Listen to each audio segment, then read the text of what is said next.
요즘 건조한데 바람도 강하게 불죠. 강원도 쪽에서 산불이 이어지고 있습니다. 대책은 없는지 이병두 산림재난환경연구부장 연결해서 자세히 들어보겠습니다. 연구부장님 나와 계시죠? 네, 안녕하십니까. 네. 국립산림과학원의 이병주입니다. 네, 안녕하십니까, 부장님. 이번에 강원도 쪽에서 계속 산불이 발생을 하고 있어요. 이걸 보면은 또 야간에 계속 발생을 하고 있는데 어떤 특징들이 있습니까? 네, 맞습니다.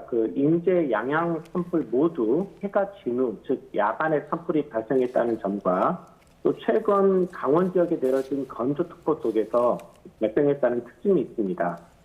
어제의 경우에는 전날에 발생한 양양 산불이 꺼지지 않는 상태에서 전남 화순, 서울 금천, 경기 여주 등 3건의 산불이 발생했습니다. 예. 참고로 10년의 평균값을 살펴보면 이 시기에는 하루에 3건 정도 났었거든요. 네. 그렇기 때문에 4건의 산불이 동시에 발생했다는 것은 굉장히 이례적입니다.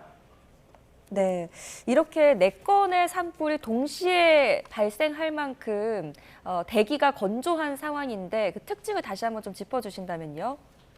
네, 지금 강원도 영동 지방 같은 경우에는 일주일 넘게 건조특보가 발효된 상태이고요. 이에 따라서 대기가 아주 건조한 상태입니다. 저희들이 연구 결과에 의하면 평균 습도가 30% 이하로 내려가면 발화 임계점을 초과해서 불이 붙기 쉽고 그리고 불이 붙은 다음에도 매우 빠르게 확산되는 경향이 있습니다. 네. 알겠습니다. 말씀하신 것처럼 지금은 산불이 나기 좋은 환경이라고도 볼 수가 있겠는데요. 그나마 다행인 거는 오늘 전국적으로 비 예보가 있습니다. 그런데 양은 많지가 않은 것 같아요. 그래도 이나마래도 건조한 날씨에 도움이 될까요? 네, 물론 이제 작은 비라도 오면 산불이 발생하는데 위험이 매우 많이 떨어집니다. 저희가 이제 5mm 정도 오면은 한나절 정도의 예방 효과가 있다고 보고 있는데요. 하지만 지금 이제 서쪽에서부터 비가 들어온다고 예보가 되어 있는데 예. 이 비가 지금 건조특보가 내려져 있는 강원도 영동 지역, 그러니까 강릉이나 이런 지역까지 갈 것인지 그게 조금 우려가 됩니다. 네, 빠른 속도로 무섭게 불이 번져서 진화하는 데도 어려움을 겪었다고 들었습니다. 양양의 경우 야간에 특히 진화대원들이 가파른 산을 올라가야 해서 어려움을 겪으셨다고요? 네, 맞습니다. 양양 산불 같은 경우는 해가 완전히 진 후에 발생을 했기 때문에 공중 진화 헬기의 도움을 받을 수가 없어서 지상에서만 진화를 할 수가 있었습니다. 근데 이제 인도와 같은 접근로가 없어서 진화대원들이 올라가기가 힘들었고요. 또 지형상으로는 능선 너머에 절벽이 있어서 안전사고의 우려가 많았습니다. 예. 174명의 산불 특수 진화대와 약 100대가 넘는 정비를 총 투입했으나 약간 진화하는 데 어려움이 있었습니다. 참 이게 올해 초에 산불 때도 저희가 여러 차례 부장님과도 이야기를 하면서 지적했던 부분인데 별로 달라진 것 같지가 않아서 안타까운 마음도 들고요. 이번에 보면 피해 면적이 꽤나 넓었습니다. 축구장 30여 개 면적인 22.5헥타르라고 하는데 왜 이렇게 피해 면적이 넓었습니까?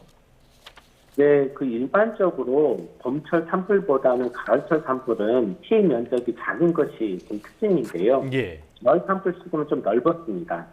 원래 이제 산불은 기상, 연료, 지형 3가지 인자의 영향으로 확산되는데 기상과 연료적인 측면에서 살펴보면 최근에 강수량이 없었고 또 바람이 강했잖아요. 그리고 이제 이에 따라서 연료가 바싹 말라 있어 불이 쉽게 붙었고 빨리 확산할 수 있는 구조였습니다.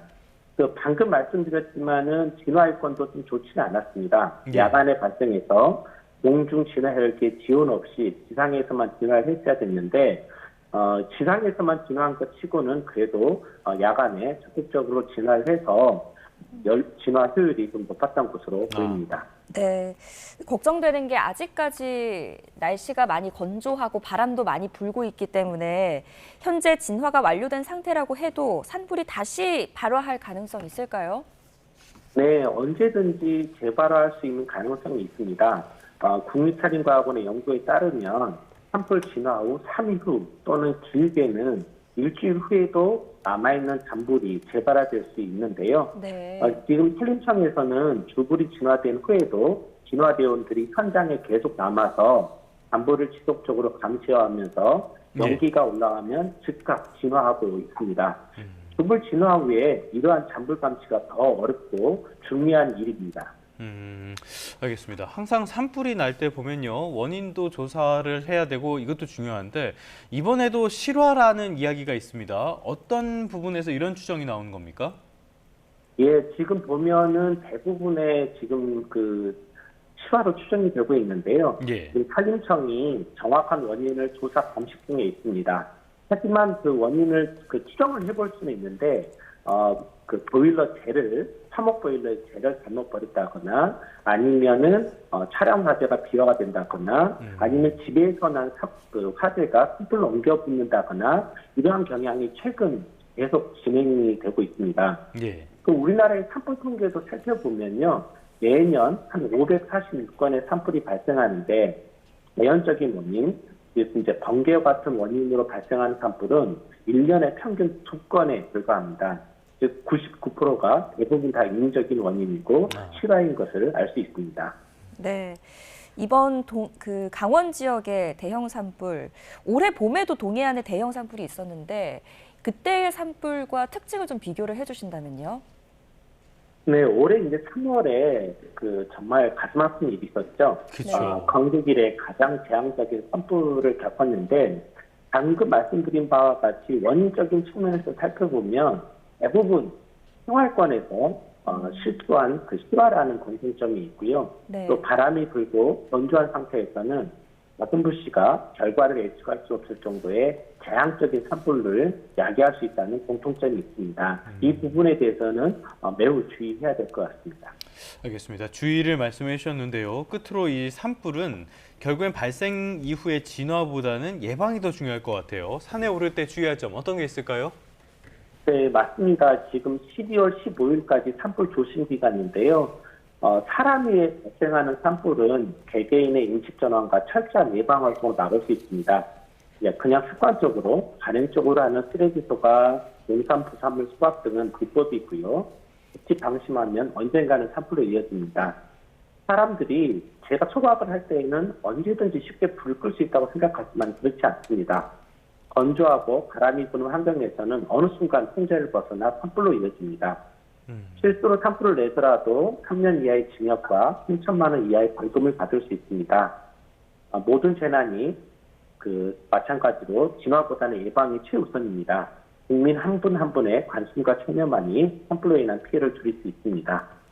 네, 알겠습니다. 잔악계나 불조심 잊지 말아야겠습니다. 여기까지 듣겠습니다. 지금까지 이병두 산림재난환경연구부장과 함께했습니다. 잘 들었습니다. 네, 고맙습니다.